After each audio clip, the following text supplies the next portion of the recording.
Right, hello and welcome to Sammysnake's driving school.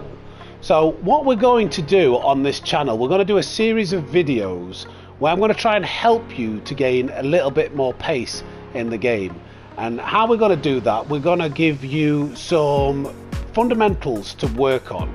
And later in the episodes, we will have more technical things that you can apply. So in this first one, we're going to cover the fundamentals of what you need to be applying to every single race, every single type of racing or time trialing that you're going to do. And the things that we're going to cover today are braking markers, acceleration markers, turning markers, and using every inch of the track. And what we're going to do, we're going to give you a visual representation of exactly how much more pace you can find when applying these fundamentals. So we'll do an example of what happens if you don't, say, use every inch of the track, and give you the visual representation will be through the ghosts. So we're on the master license tests, and the first one we're starting with is A8. So I'm going to show you how I find a braking marker, and then also I'm going to do an example of how fast I can go through a section without maximizing the track limits. And then we're going to show you an example of how much faster you can be when you really push and try to use every inch of the track. So let's get into this first example, and you'll be able to see exactly how much difference there is and why you should be doing this by the example ghost that will be present set 0.3 seconds in front of us.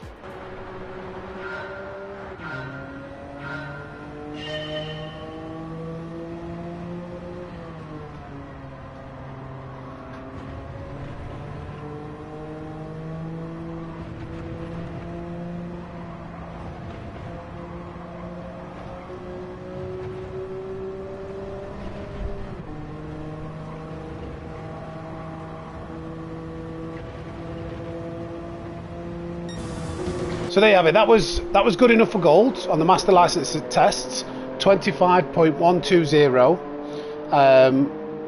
And you know, we were over the curb, as you can see here as we're going through this race. In fact, let's watch the replay.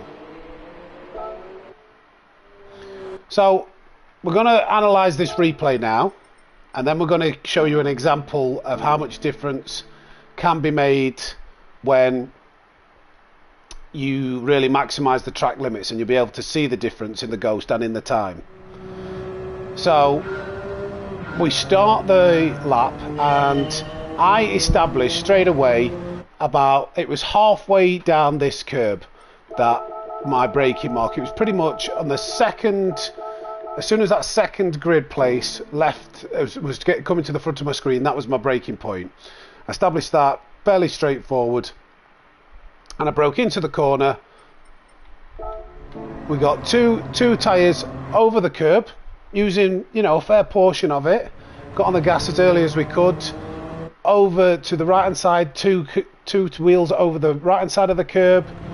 Lift again, two tyres over the left hand side of the curb, and actually went a little bit wide. So we did use quite a lot of the track on the exit. And we come across the line, just flat out through here, and that was a 25.1. Now what I'm going to do now is show you how much difference it makes when we really push the limits of the track that we're allowed to use. And you'll see how much faster than 25.120 that will be.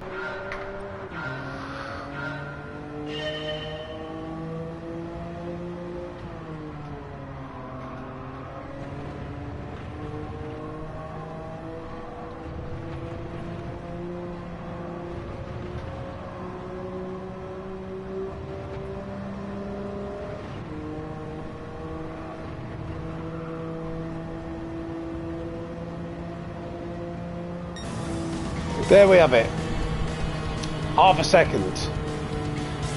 Now that was my second attempt of doing that. That's a huge difference. So let's analyze the replay and see exactly what we did there. So here we are with the replay. You could see with the ghost, you could see with the time how much difference there was, but let's just go through it here. So pretty much the same braking marker. You can see this, the brakes are going in. This time we're turning it in, and we know that on this track we can actually get the left-hand tyres over this curb. What happens by setting ourselves up further across to the left and then cutting across more on the right, we can carry much more speed. We can get on the accelerator a lot sooner. And by doing that, we carry a lot more speed through this section. We lift off here actually to be able to cut. You see that little lift? We lift off, sacrifice a bit of speed on entry, so we can cut more of the corner to be able to get fully on the gas and get an even better exit. And just that small tweak resulted in a difference of about 0.5, half a second through that small section. So the lesson is, use every inch of the track that you can. Okay, so in this next test, what we're going to cover is, again, braking markers, establishing a braking marker. Every single time we come to any corner, we need to establish a braking marker. On the last one, it's that second grid point or halfway down the curb. That was where we knew we needed to brake, and every time we could repeat that process, get some consistency. And this one, it's got to be finding a braking marker to the entry of this test, which is at Catalonia, and it's A7 of the master license test. Or this might actually be the normal one, but either way, doesn't matter, because we'll show you the difference of the ghost to the pace. And we're going to cover acceleration markers.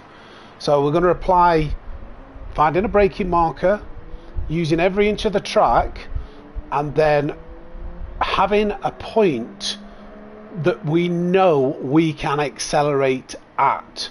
And there's a very good corner, an example, this long sweeping right-hander is something that can catch people out. And I notice in the daily races, you know, some people are quite slow, or they start understeering out and they don't get it right. But if you get a marker that you know at that point you can start to accelerate, you can get some consistency and you can start to find even more pace.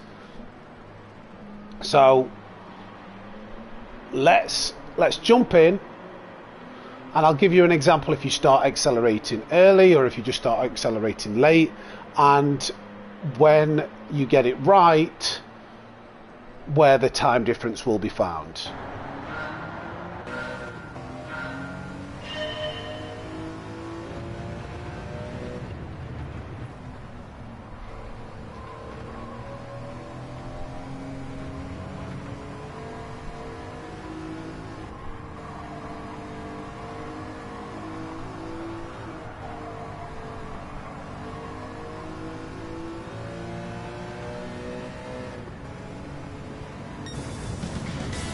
Okay, so what you can see there was a pretty good run, good enough for gold on the normal license run. What you can see, I accelerated too early, it started accelerating out, I had to lift off, and then I was losing a lot of time on the way out. 24.8.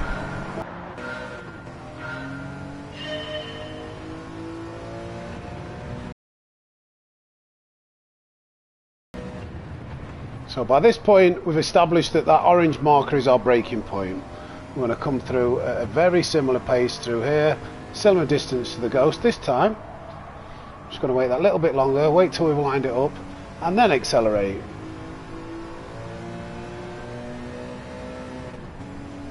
So now we've increased our time slightly to practically a 24.7, but we still don't really have a reference. We're guessing where to accelerate, and we're not very fast really coming through there.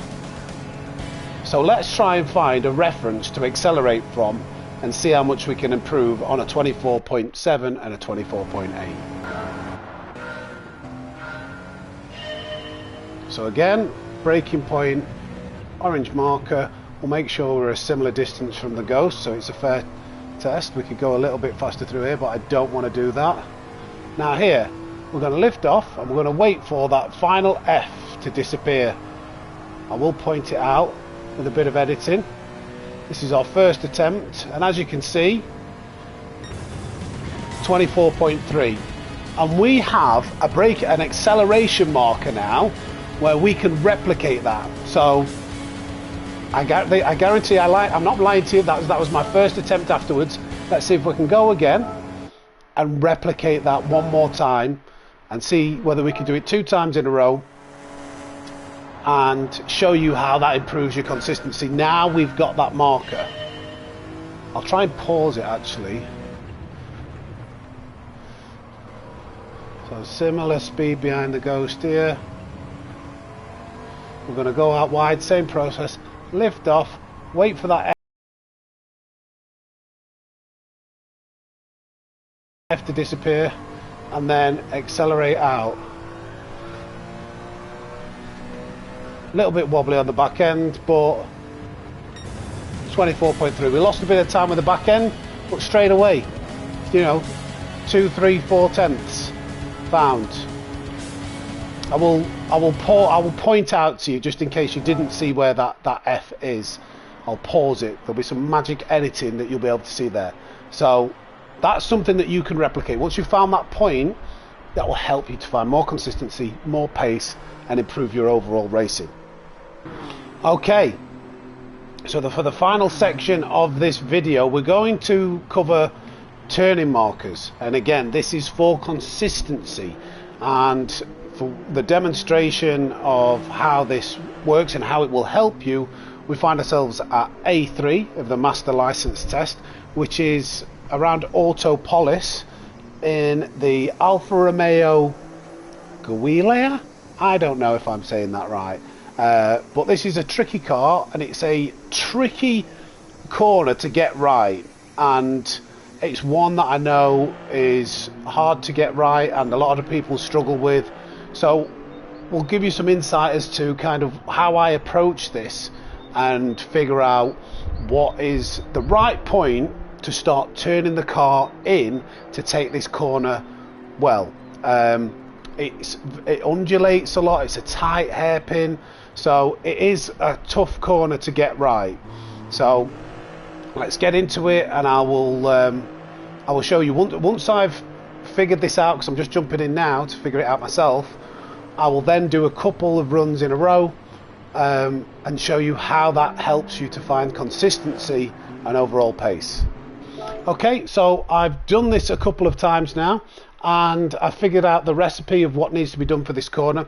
So the braking marker is about 5 to 10 meters before the second sign on the right hand side. You'll see it as we come up, it's white and black, and the turning marker is just before the curb meets the front of the car on the right hand side. There's a white and red curb that you approach on that side, and you want to be turning it in just before you get to that point, about 5 meters before, maybe a little bit less. So let's have a go at applying those two things and see whether we can't get 2 consistent attempts in the gold time on the master license test.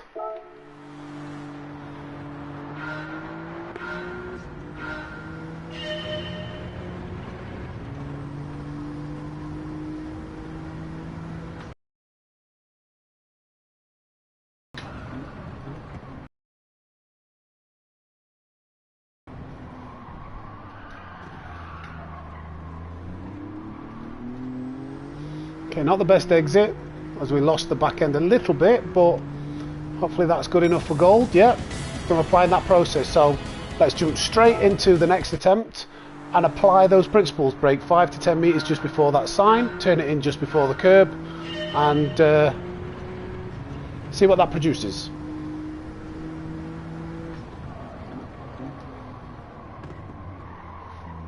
Didn't get that slides as much, so we should have a slightly better exit. Be very similar and should be good enough for gold. As you can see, very consistent. So there you have it. That is how finding a braking point and a turning marker can really help you to find consistency. Okay, so that is the end of this first episode of Sammysnake's Racing School, to help you guys find a little bit more pace around the track. There will be more to come. In the next episode, we're going to cover trail braking, gear changes, how that can help you to find pace, and thinking more than one corner ahead, and how those three things can also help you to find pace. And we'll do the same again. We'll give you video examples of with a ghost, so you can see with your eyes, as well as just by me trying to articulate how it helps, exactly how that should help you to find more pace around the track. So thank you very much for watching. If you're here at the end of the video, if you aren't already, please subscribe, leave a like, and also leave a comment below if there's anything in particular that you would like me to cover that you're struggling with in the game. I'm more than happy to help. But until the next time, I'll see you in the next one. Take care.